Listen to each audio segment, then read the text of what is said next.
Have you ever been coding along in Python and all of a sudden your program throws an error message and the traceback message is longer than a CVS receipt and you just think to yourself, what the? And you're not quite sure how to read it or you need some help. Well, wtpython is here to help. Hi, I'm Brian Cohen and I'm with the team that developed wtpython, and it is a textual user interface that will automatically detect when your code throws an error, and it will search Stackoverflow for answers and provide them to you right there in your IDE or your terminal. Let me show you.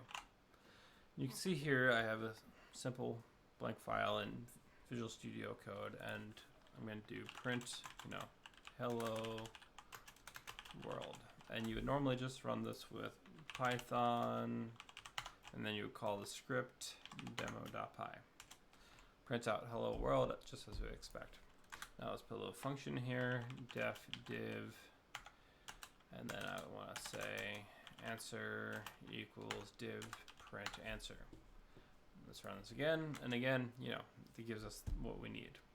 But say we had an error here and we were trying to divide by 0 somehow, whether it was a variable or a typo, and now we get this message.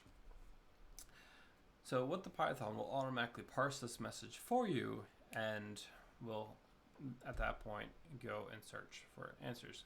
All you have to do to get this is reload the line, go to the beginning of it and type wt, change Python to wtpython, and hit enter. And this dumps you into this textual user interface, and you can see we'll resize with your window.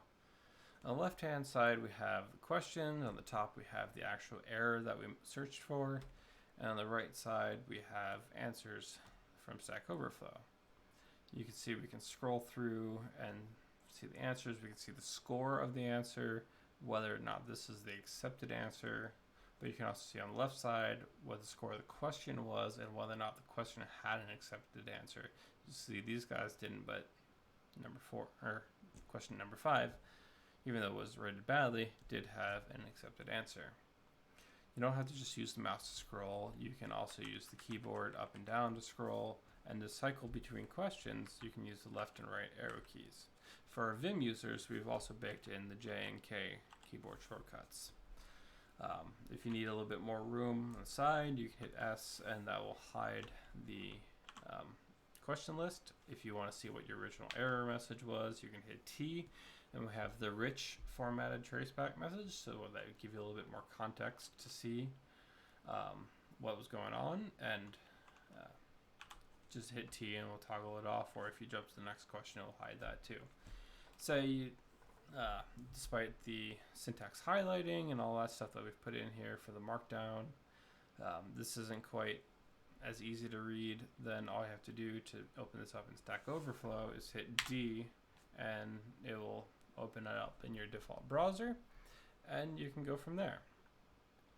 Say Stackoverflow wasn't providing the answers you need, you could hit F, and we've preloaded the query to go to Google, and you can search from there. To get out of it, all you have to do is hit Q. But I would also like to point out that we also have a non-interactive mode, or no display mode, with the end flag.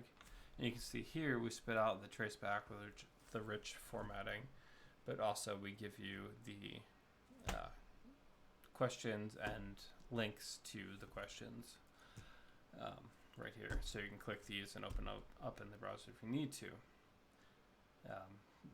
To save some network bandwidth, we also cache results for errors for a 24-hour period.